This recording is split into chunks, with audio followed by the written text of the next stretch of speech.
badass, Mr. Amber, pulled a combat tour in Iraq, came back and asked permission to become an officer. He was a good SEAL. That's what it's called. Good deals for good SEAls. They said, oh, hell yeah. And sent him to college for a few years. He's been living out west and getting ready to come back as a commissioned SEAL officer. So let's give Mr. guys Amber... in general make good officers. Oh, yeah. We call them Mustang make officers. good officers. They're prior enlisted. These are the, it's hard to say they're the best officers or something, but when you have got good in every experience, group. They are the most knowledgeable and usually the best officers we consider because they have been enlisted, they have been sled dogs, and now they're out, as by far respected. So they get by far respected more than your regular. Yeah. What got you interested in SEAL team to begin with, bro?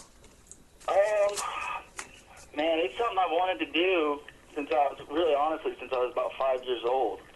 You see, my dad would give me clippings from, different newspapers or, like Newsweek would do like a 250-word essay on the SEAL teams and what they do, and I just eat that stuff up, man, and I just really got into it from a young age, and always loved the water. Grew up in Los Angeles, spent some time in Hawaii, and it's just always been a really big part of my identity. So it just seemed like a really natural fit, and it's something I just always kept in the back of my mind growing up. And when I turned about 15, that's when I really started to get serious with it and start doing a lot more research and started preparing myself. Wow, fantastic, bro. Did you were you pretty good in school as a student? I would say I was about average. Definitely didn't hit the books very hard at all. I got like a 3.3 or something out of high school, which is not bad at all. But I didn't really spend a lot of time doing schoolwork or anything. Yeah, don't worry. You're about 3.2 higher than I did, so no worries, man. What about athletics? Did you do any programs, football, anything like that? Yeah, growing up, I always played sports. It's always in sports. It's just I just athletic type mindset. I just really enjoyed athletics in general. In high school, I played football, and I did that up until my senior year, and I dropped out of football my senior year because I already signed a contract to go join the Navy, hoping to get a BUDS contract, and I just started doing BUDS prep type workouts from there on out until I shipped. What type of work? Now you knew coming out of high school that you wanted to do the BUDS thing. Yeah, I did. And the funny thing is, when I went to go to MEPS to get processed in, and this is early 2000s, so they were trying to get more SEALs, and you could get a contract before you even signed any official paperwork. But my eyes weren't good enough.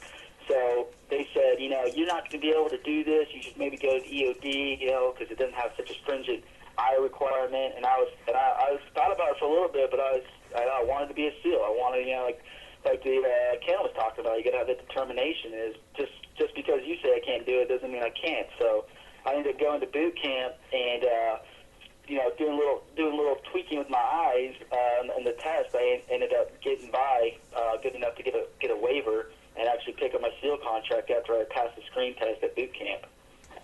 So what did you do diet-wise, workout-wise, getting ready for that when you got that contract? Yeah, workout-wise, it's only thing I really had to go off of was the BUDS warning order, which was, I think Stu Smith is the one who came up with that whole thing. And, not back then, but early 2000, there wasn't all these websites and all these great resources, outlining exactly what you need to do. And so that's really the only thing I had. And so that the emphasis on that was on pull-ups and, really hitting, doing a lot of running, a lot of swimming, doing a lot of push-ups, just the basic calisthenic stuff that you do at BUDS. And so that's kind of when I just kind of followed that as best I could and went from there. Awesome. So what was your week like, man? Just a lot of ball busting, getting it done, getting out there? Yeah, it really was. I really looking back on it, those workouts weren't anything compared to what I should have been doing. Was not running enough. PTs, the warning order, is modest when you compare it to what BUD/S is actually like. So I really walked into BUD/S, I would say, completely unprepared physically. So you get through boot camp. They didn't have any of that pre-training stuff back then. Right, yeah. Back then it was you had to pick a rate. So you had to go to, I picked intelligence specialist. So I had to go to A school for that. And it just so happened that when I was there, they had this old school chief who would train guys who wanted to go to BUD/S. And so there'd be about 50 of us, just sucking it up on our makeshift grinder every morning at 5, and we just do calisthenics till we puke. Rain, sleet, snow, didn't matter. We're all out there. And that's where I think I really started to kind of get the mindset of, this is a team effort. This is, you're doing these workouts as an individual, but there really is a huge team component to it, and I really looked out at that. But after you graduated A school, then I got orders to go to BUD/S. So you show up at BUD/S. What time of year was that? That was March 20th, I think. It was just a few days after the initiation of the war in Iraq, so that was popping off. Obviously, already been in Afghanistan for a while. So we showed up to BUD/S and just pretty much checked in and just sat around for just, a couple of weeks until we started INDOC. Oh, March, you had some pretty chilly water there still. Yeah, Pacific is always cold because you got that, that current coming down from Alaska, so it doesn't really matter what time of year it is, it's always going to be cold. Toasty warm if you're talking to a BUD/S student, though. When you got and when you started, how many guys did you have in your class? I would say probably about 200, and so throughout INDOC, I don't think we lost hardly any, maybe 10. Mostly just because guys just didn't really want to do it to begin with. Nothing really major, no really injuries or anything like that. But so we probably classed up with about 190 or so. Jeez. 6 months later? 6 months later, that number has dwindled. Obviously, a lot of rollbacks coming in. I was a rollback in my graduating class. Started with 246, graduated 247. We had about, I would say, 40 guys. I think original to 247, probably half that. So, you start classing up out there, and, everybody either, everybody has some regrets when they start BUD/S, that they wish they'd have done more ab work, or they wish they'd have hit the more pull-ups or whatever. How about you? Any areas you wish you'd have concentrated on more? Oh, yeah, running, run. I mean, you want to prepare yourself for the running component because you're going to be running everywhere. You're going to run 6 miles, just to get chow throughout the day. Mile to the chow hole, mile back. Do that 3 times. That's 6 miles, and that's just to get food. That's not counting all your actual training runs and things like that. So I really wish I would have ran more. You see a lot of guys get that ITB syndrome thing where it's like a little tendon and burning right outside their knee, and it flares up, and you can hardly walk. I actually, before we even started INDOC, I injured that tendon on a run, and I couldn't walk hardly upstairs for a while. And but some guys quit from that, and some guys just powered through it. I remember laying in bed at night, and I'd wake up, and I couldn't even straighten my leg out. I remember running, and it would just be searing pain going through my leg, but you have to make those times. So he just kind of grunt through it, But it's nothing. It's nothing that will cause permanent damage. It's just pain. But if you're going to go to BUD/S, running better be second nature. You better not even be able to think about it. There you go, man. Awesome. So what'd you get rolled for? I got rolled in second phase for pool competency, which was, you're crawling around on the bottom of the pool deck, and they come jerk your mask off and turn your air supply off and wrap your hoses up in knots and stuff like that. And I didn't really know much about scuba diving to open circuit at all, let alone closed circuit. So, that whole gamut just pretty much threw me for a loop. Yeah, well, yeah, it gets dudes, man. But you made it through, and you one of the guys that volunteered to deploy early overseas, right?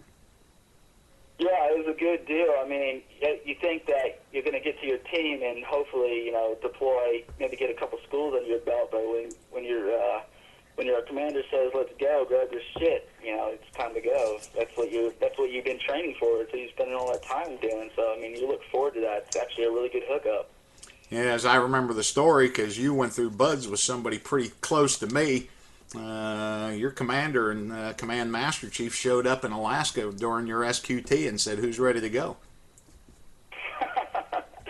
Yeah, I think I can't really remember it exactly, but yeah, I remember sitting in Alaska just thinking, this is good training, but I really wish we could just get out of here now and just go deploy.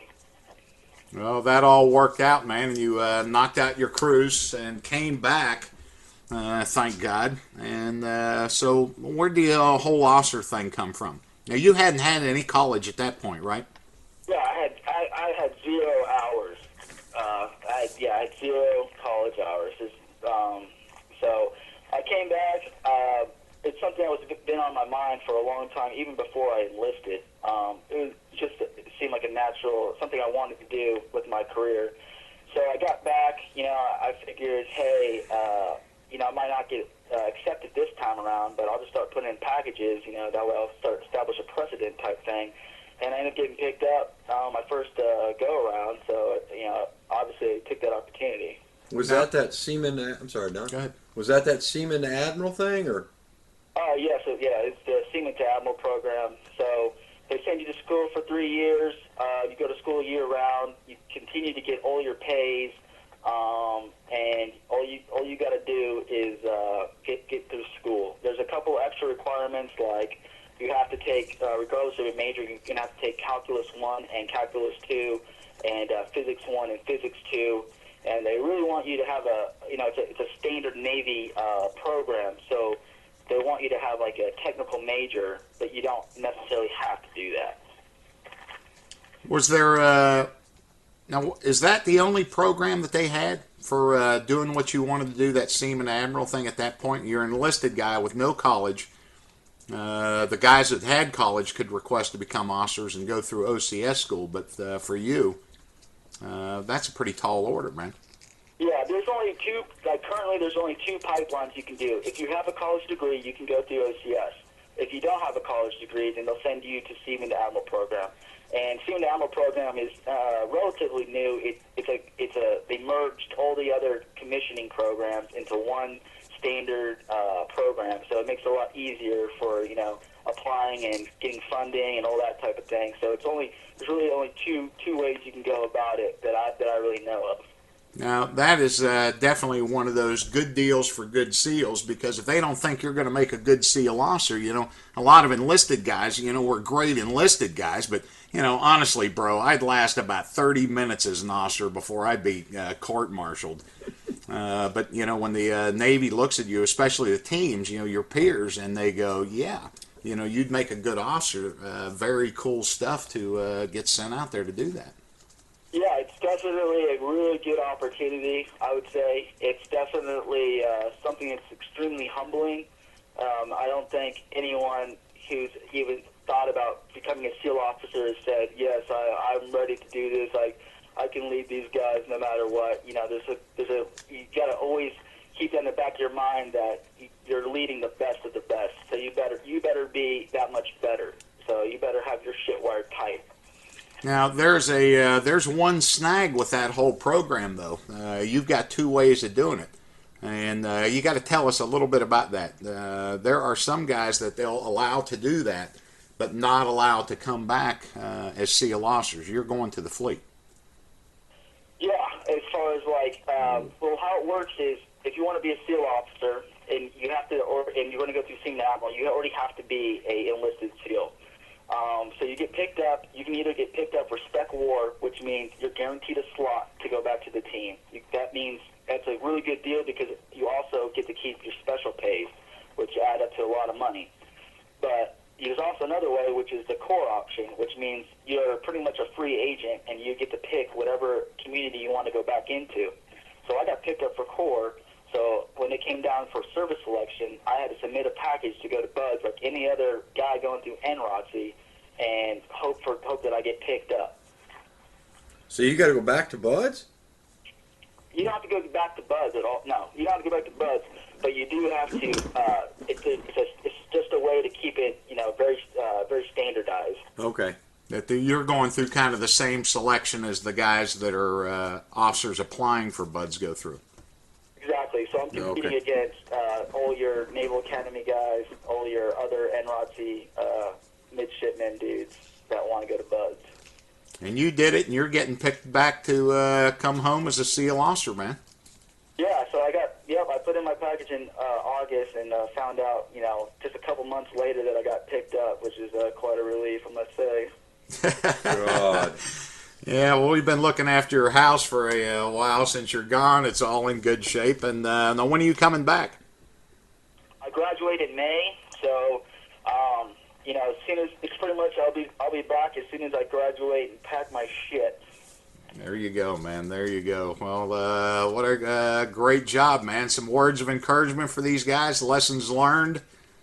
Yeah, I would say I work with some guys here in the area, the guys that want to go to BUD/S, and I also train with some guys just for my own benefit, and, we just have a little group thing going. But what I would suggest is anyone that wants to go to BUD/S, regardless of, if you got college or no college, is you talk about, being a part of sport, having an athletic background. That's not necessarily, going to make or break you, but it definitely helps to be a part of a team and, to have to, build those sort of those capabilities of being able to work as a team and strive for a goal, a championship or whatever. And athleticism goes a long way in BUD/S. It's not everything. You got to have that mindset. You're not going to quit, but if you can't work as a team player, it doesn't matter if you're not going to quit. Someone will make you quit. There you go, man. That was excellent, bro. I can't wait to have you get back on down here. And good for you, man. Congratulations, man. And I know you've worked hard and earned that stuff. Very, very cool, man. Very cool. Yep, awesome, dude. Yeah, easy day, bro. And I hope to get you back on here. I want to hear how all this is going, man. You get your team and get back over there and lead these guys and bring them home safe, bro. Absolutely. Good talking to you, Dad. What a badass. Thanks a lot, bro. I appreciate it. Yeah, I'll see you later. Good job, man. Good job.